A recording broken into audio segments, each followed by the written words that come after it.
Listen, I suppose we better start with the hard stuff. It is January. I suppose it's the most feared month for footballers, is it? It's the one that you just want to see the back of. Yeah, possibly. Yeah, it's a bit of a slog, I guess, but um, you can find green shoots, positives in it as well. It's yeah, some parts of training have been enjoyable and fun. So yeah, it's all part of the process. And have you had to incorporate that weather into the past week or so? Yeah, yeah, that's definitely been part of the challenge. But look, it's the same for the vast majority of people out training in January. So look, it's been good. It's been good even just for the body to be out there training, slogging, feeling starting to feel good again after the Christmas maybe. So yeah. Good stuff, getting the engine going again. How's the mood been in camp? Is there some new young faces coming through? Looking forward to the National League kicking off.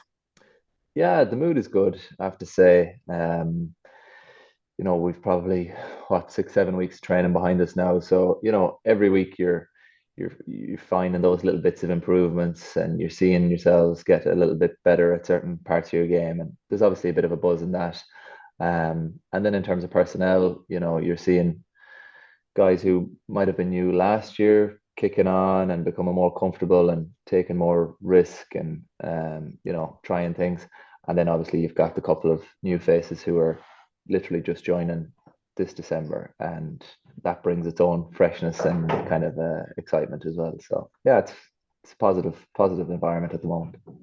And has your role changed now a bit over the past few years? Because, like, I know it's weird to say, you probably always never think, but you're kind of one of the senior players now, and 10 years ago you would have been getting advice off different lads for different things, but you're the one kind of giving it out now. So has your kind of role changed within the camp, and has Kevin asked you to kind of bring some of these younger lads through?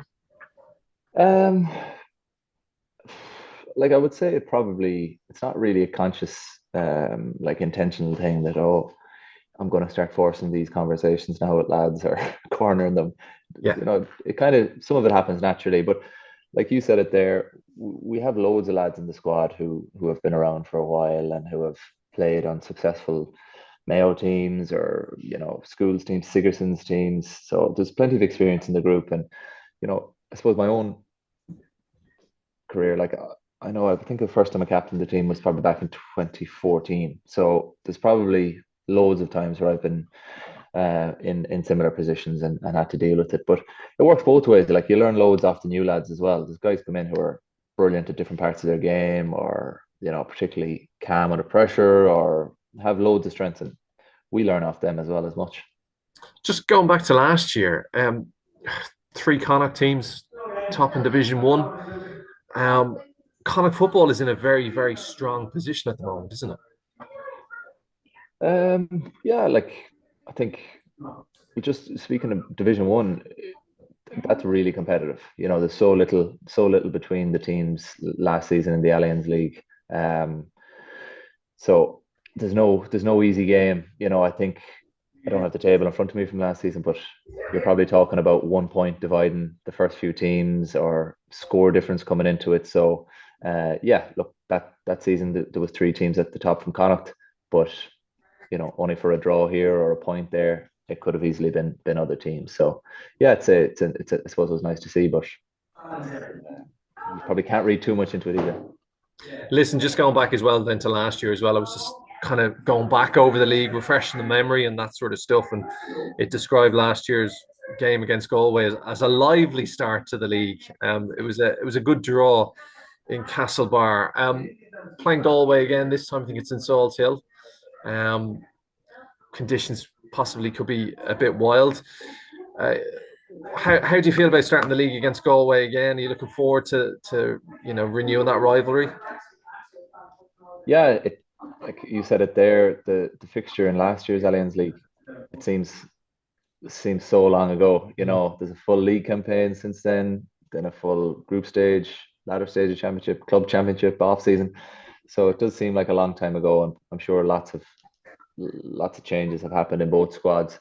Um, but absolutely looking forward to it. Like regardless of who you get in the first game in Division One, it's going to be a hard draw. There's no easy games. So I think everyone in both camps, I'm sure, is really looking forward to testing ourselves against each other. And of course, you started as you finished last year in the league campaign against Galway. 13 leagues in total.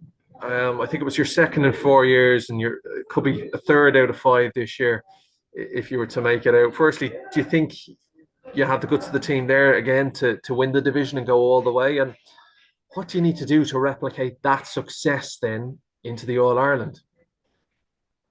Yeah, well, I suppose the first part of the question, yeah, we have the bulk of the same squad as last year, and with a couple of brilliant additions as well. So yeah, we feel we have a strong squad, and the goal is to be as competitive as we can in each of these games. Whatever the 7 games in 9 weeks, but it's pretty full on, and you need to be, you need to have a fully fit and healthy squad, and you need everybody, taking each game as it comes. Nobody pacing themselves or waiting for bigger stuff, because you get killed in Division 1 if you're like that.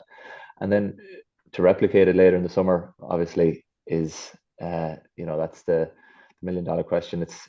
It's obviously a difficult thing to do, to be really consistent from game 1 to whatever it would be for the winners.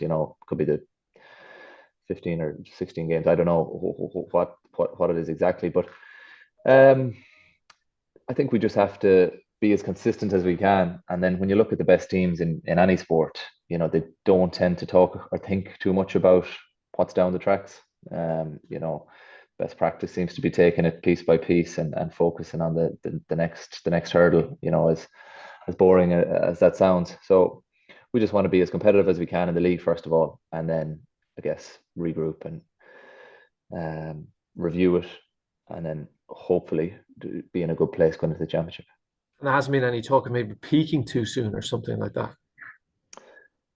Like, I'm sure there is. You always hear those kinds of things thrown around. Like, they're generally thrown around with the benefit of hindsight. It's rare you hear that in advance of a defeat.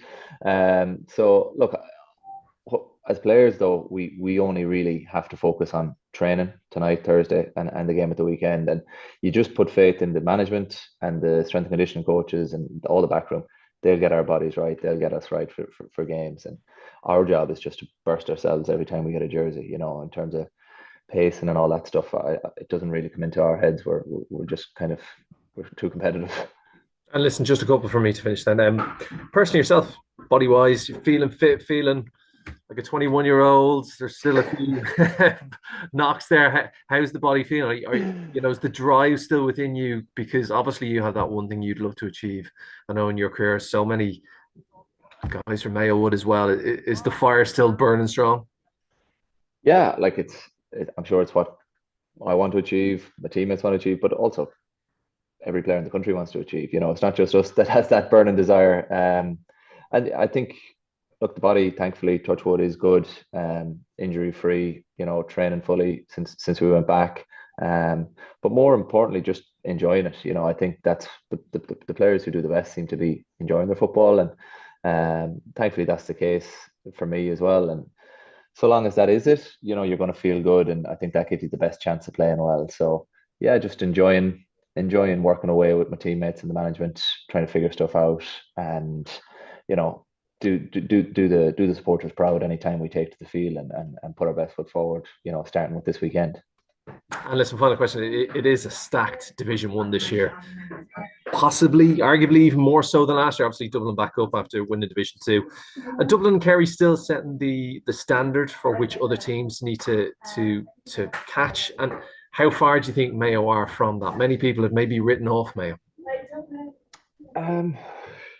Yeah, look, like, I suppose one thing you kind of learn when you play a good few seasons is that,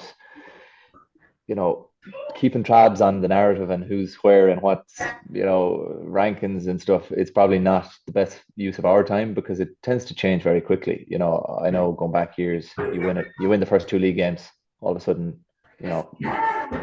best team in the country, you lose the first 2 by a point. It's like heads need to roll. So we try not to get too caught up in the short term.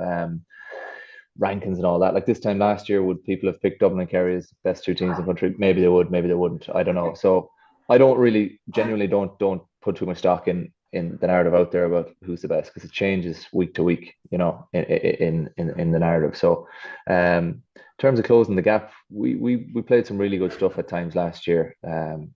Some of the performances from our lads was brilliant. But that consistency probably wasn't there. You know, we just didn't stay at that level for long enough in games and long enough throughout the season. So it's obviously easier said than done, but that consistency is what the best teams do, and something we'll be looking for. Stuff, Cillian. Listen, great to chat to you. Best luck for the weekend. Stay injury free, and hopefully we talk to you during the summer. Thanks a million. No worries.